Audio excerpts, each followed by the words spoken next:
Good evening, student for class 12. Today we are going to start a new chapter. The name of the chapter is partnership.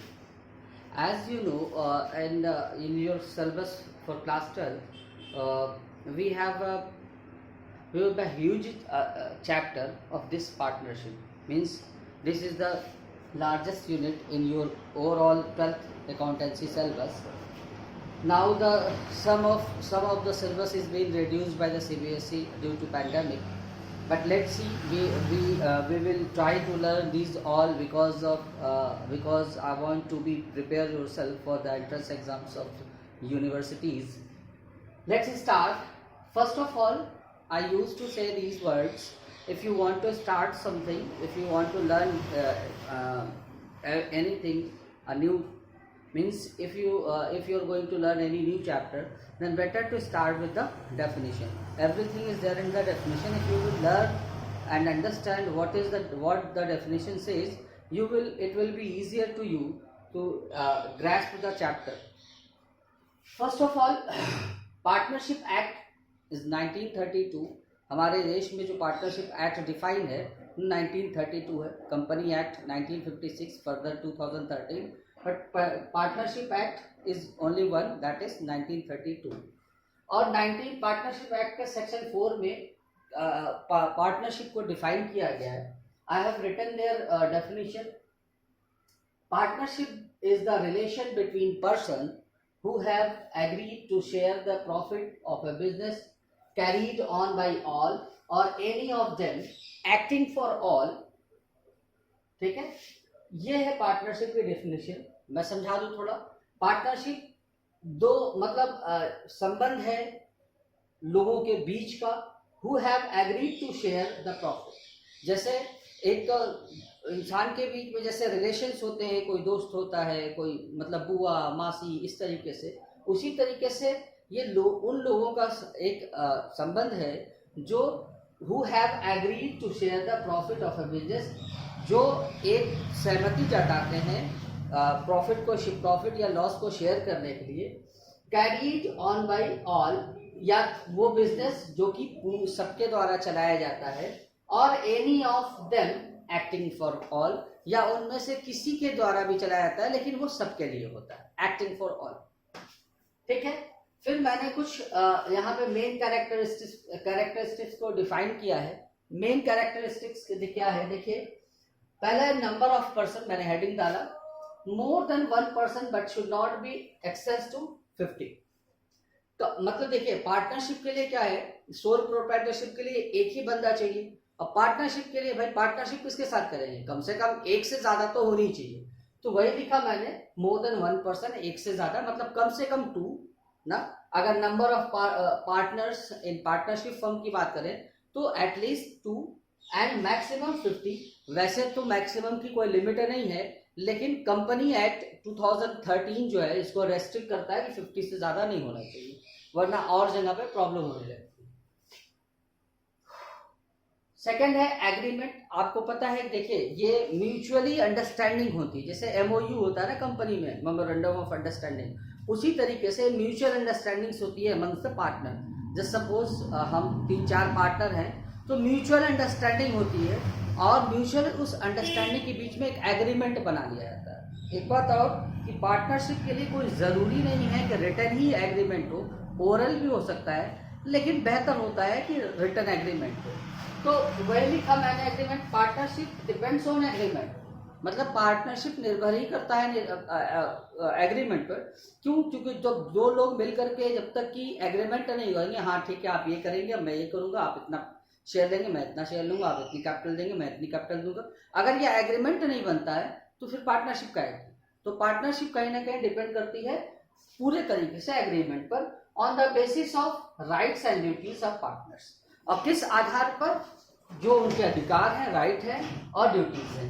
अभी rights of partner की बात करेंगे, इसको इसी video में मैं rights of partner बताऊंगा, but let me explain the first characteristics. After that we will pause the video, then after I will tell you.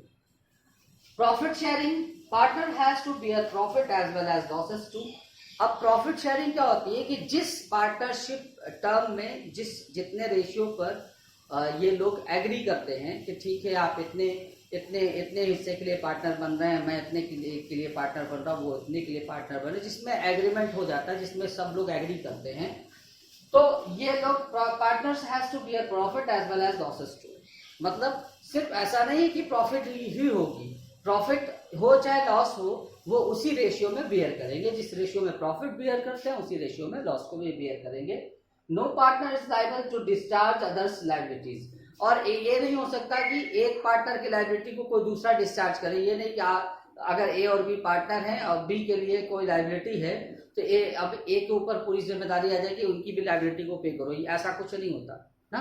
हर कोई अपने अपने लायबिलिटीज, अपने अपने अकाउंटेबिलिटी के लिए, लायबिलिटीज के लिए खुद का मालिक होता है।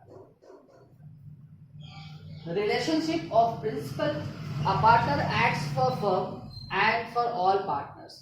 देखिए जब चार, मान लीजिए 3-4 पार्टनर हैं, कोई भी, जैसे मान लीजिए A B C D partner है, अगर ए कोई काम कर रहा है तो वो उस फर्म के लिए, पार्टनरशिप फर्म के लिए कर रहा है, और जो उसका एक्शन है उसका कहीं ना कहीं उसका रिलेशन उस सारे के सारे अदर पार्टनर से भी है। तो वही लिखा मैंने, partner acts for firm and for all partners, अपने फर्म के लिए और अदर पार्टनर्स के लिए वो एक्ट करता है। Each partner is bind to the other partners by their act and principal. और हर पार्टनर एक दूसरे से जुड़ा होता है, एक दूसरे से मिला होता है, किसके लिए? To the other partners by their act, अपने अपने कामों के लिए और अपने अपने प्रिंसिपल के लिए, जो जो उनका मुख्य काम होता है। अगर काम को बांट दिया गया है तो उस कामों के लिए भी वो एक दूसरे के लिए, जैसे होता क्या है प्रैक्टिकली, इस बात को समझिए कि कुछ लोगों का ग्रुप मिलकर के कुछ एक पार्टनरशिप फर्म बना लेता है, कभी कई तरीके से हो सकता है। देखिए प्रैक्टिकली अगर आप बात करते हो, मान लीजिए 4 पार्टनर है, उसमें से 2 कहते हैं भाई हम कैपिटल दे सकते हैं बट हम काम नहीं करेंगे, मेरे पास कैपिटल है, ठीक है। 2 पार्टनर और मिल जाते हो, कहते हैं भैया हम काम कर सकते हैं, मेरे पास कैपिटल नहीं, ठीक है। तो अब ये इस तरीके की पार्टनरशिप हो सकती है। लेकिन अब प्रॉफिट शेयरिंग रेशियो क्या होगा? हो सकता है सब मिलकर कहते, सब लोग एग्री कर जाए कि ठीक है इक्वल होगा, ठीक है, 2 की कैपिटल 2 की मेहनत है। तो अगर ये कह देते हैं कि नहीं इक्वल होगा, या फिर मान लीजिए एक ये ढंग हो सकता है, एक ढंग क्या हो सकता है, मान लीजिए 4 पार्टनर है ABCD, उसमें से सब इक्वल कैपिटल ले आते हैं, और लेकिन जो मेहनत करते हैं और A और B ही करते हैं ज्यादा, मतलब CD कम करते हैं, ठीक है। अगर तो उसके हिसाब से जो एडिशनल काम किया जा रहा है उसके हिसाब से उनको सैलरी भी दिया जाएगा, ठीक है स्टूडेंट। तो इस तरीके से प्रैक्टिकली इस तरीके से पार्टनरशिप का जन्म हो सकता है। अब हम बात करेंगे राइट्स ऑफ पार्टनर के लिए, उसके लिए wait a little while only. Student, I have mentioned here the rights of partners. Okay, look at right of partner. Every partner have some right regarding their partnership agreement. First of all, I have written here 6 point. It may be more than 6 point or less than 6 point, as you want to extend or you want to short. Every partner has right to share profit and losses in the agreed ratio. हर एक partner को यह right होता है कि जो agreed ratio है, जिसमें सबकी सहमति बनी है, मीन्स जितने पे एग्रीमेंट बना है उतने पर वो प्रॉफिट या लॉस को बियर करें, शेयर करें। फिर है every partner has right inspect and have a copy of the book of accounts. जैसे कि हर एक पार्टनर को ये राइट होता है कि राइट होता है कि वो जाके अपने फर्म के बिजनेस को इंस्पेक्ट कर सके, और उसके पास ये भी अधिकार होता है कि जो उसके बुक ऑफ अकाउंट्स है उसकी एक कॉपी अपने पास रखे चेक करने के लिए। Every partner has right to disallow the admission of a new partner. और सबको अधिकार है, जैसे देखिए एडमिशन क्या होता है, जैसे मान लीजिए हमने एग्जांपल इससे पहले दिया था ABCD 4 पार्टनर हैं। अगर फर्दर आपका बिजनेस अच्छा रहता, आपको एडिशनल कैपिटल और एडिशनल मैन पावर की जरूरत है, कुछ ऐसा समझ में आया कि एक पार्टनर और आ जाता, कोई ई नाम का पार्टनर हमसे और जुड़ जाता, उसको बोलते हैं नया। जब कोई आता है आपकी partnership already existing partnership form में कोई और नया बंदा जुड़ता है, उसको बोलते हैं एडमिशन ऑफ पार्टनर। और जब कोई रिटायर होता है उसको बोलते हैं रिटायरमेंट ऑफ पार्टनर। तो कह रहे हैं कि हर एक पार्टनर को ये राइट होता है कि एडमिशन ऑफ पार्टनर को डिसअलाउ करे। मतलब अगर ABCD पार्टनर है, उसमें से कोई भी चाहे कि नहीं कोई नया नहीं आएगा, तो बगैर बिना सबकी सहमति के वो नहीं आ सकता नया पार्टनर, सबकी सहमति होनी चाहिए। फिर है फोर्थ है, every partner has right to retire from the firm as per his will after giving you proper notice. और हर एक पार्टनर को ये राइट भी है, वो चाहे तो उस फर्म से जिस फर्म से वो मिल के पार्टनरशिप का काम कर रहा है उससे रिटायर भी हो जाए, but after giving a proper notice.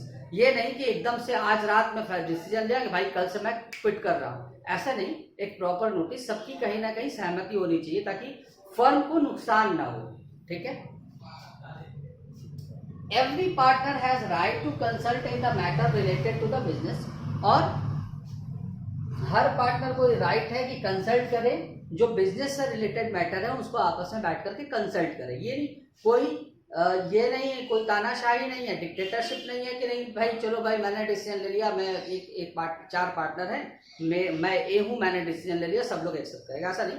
किसी भी बिजनेस इशू पर आप बैठ करके बिजनेस मैटर पर बैठ के कंसल्ट करना चाहिए, ये कर सकते हैं, सबका ये अधिकार है। Every partner has right to take part in meetings and decision making. और हर पार्टनर को ये भी राइट है कि वो मीटिंग्स में पार्टिसिपेट करे और डिसीजन मेकिंग में भी अपना कंट्रीब्यूशन दे। ठीक है। अगर वो इस लायक समझता है कि नहीं जो पिछला डिसीजन लिया गया था वो गलत है, इसलिए नेक्स्ट डिसीजन में हमको भी रहना चाहिए और मेरी बात माननी चाहिए, तो वो भी बैठ सकता है डिसीजन मेकिंग के। ठीक है स्टूडेंट, ये था डेफिनेशन ऑफ पार्टनरशिप। फिर मैंने बताया मेन कैरेक्टरिस्टिक्स ऑफ पार्टनरशिप, और यह है राइट ऑफ पार्टनर्स। ओके। अब कुछ और नेक्स्ट वीडियो में हम क्या पढ़ेंगे, rules applicable in the absence of partnership deed. उससे पहले जानेंगे पार्टनरशिप डीड क्या होती है, ये टॉपिक होगा नेक्स्ट वीडियो का। Thank you.